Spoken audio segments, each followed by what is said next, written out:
out tapping trees today. It is an absolutely beautiful day. The snow is falling. It is picture perfect in the woods. I love tapping trees when the snow is falling, but the temperatures are starting to warm up, so we got to get a lot of trees tapped and get these pumps running before the sap starts running. So let's get moving.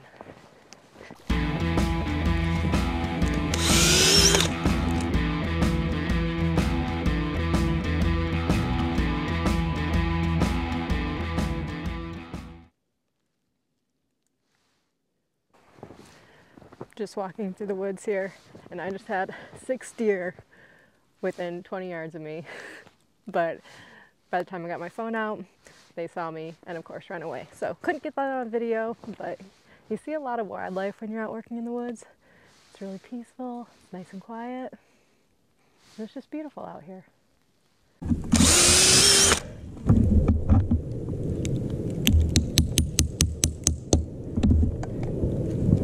So in the woods I'm in right now, we have a crew tapping, and what we're doing, as you'll see, I'm skipping the end tree because we have quick connects currently on the end trees, and we are replacing all those with green drop lines, so that way we can quickly spot the end trees on each line. We have 2 guys that are walking through and replacing all those. So trees can be tapped for as long as they stay healthy for.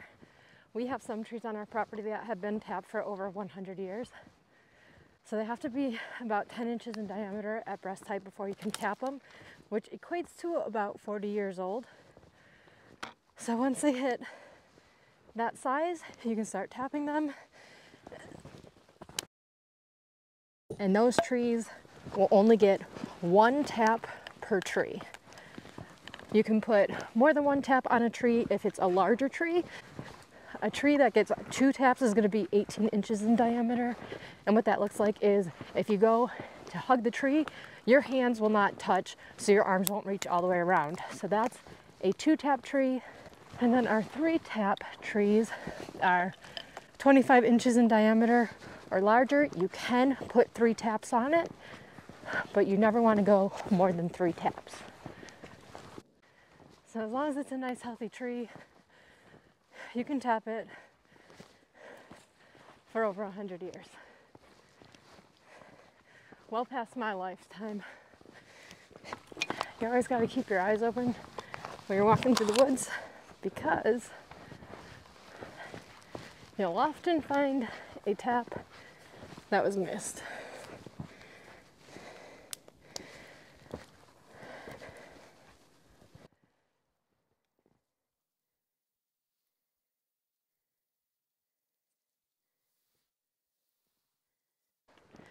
I started with my headphones on, but it has gotten warm. I am sweating right now. It is a wet snow out today, so I am absolutely soaked. My gloves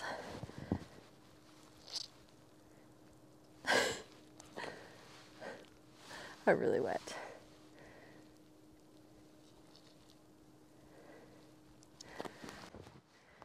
But on the bright side, my feet are nice and dry. Got my pant legs over my boots, and it also helps that the snow is not 4 feet deep. So the fact that the snow is not up to my waist really helps with the keeping my feet dry factor.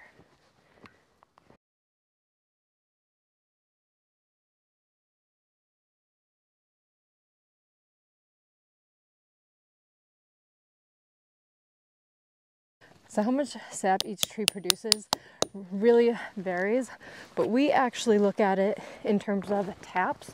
So it's how much sap you get per tap. Last year for the entire season, we got about 6 pounds per tap, which equates to a little over a half a gallon, because a gallon weighs 11 pounds and we got 6 pounds per tap. So it was a really good year.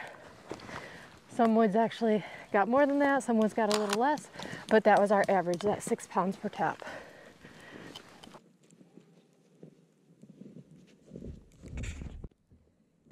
So when to tap trees every year is always a guessing game. Some producers, if they're larger producers, will start on the same date every single year because they have a lot of trees that they need to get tapped before it starts thawing. However, if you are a small producer, you want to keep an eye on the forecast because you want to see that freeze and thaw in the forecast. So if you're looking at that 5 or 10 day forecast and you start seeing that it's warming up at the end after a nice deep freeze, you probably want to get out and start tapping, because we like to tap before it actually starts thawing so that way you can maximize your sap production. I'm pretty excited because this week we should be able to start making maple syrup for the 2024 season.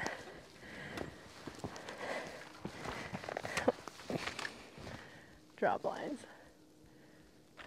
tend to get stuck on a lot of things.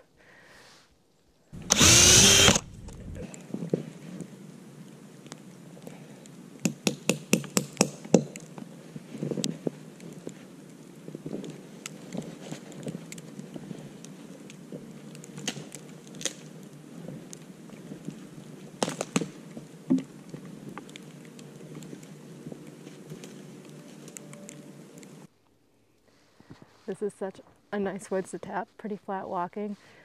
Saw some deer, heard some pileated woodpeckers. Yeah, nice and peaceful, beautiful today.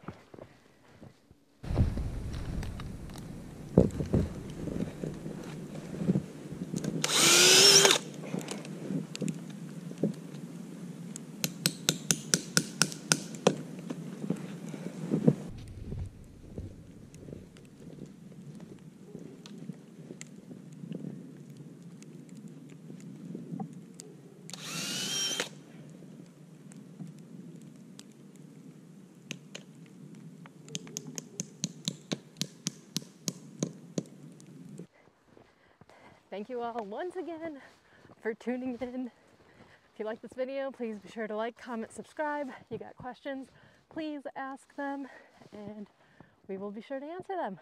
We'll see you next time.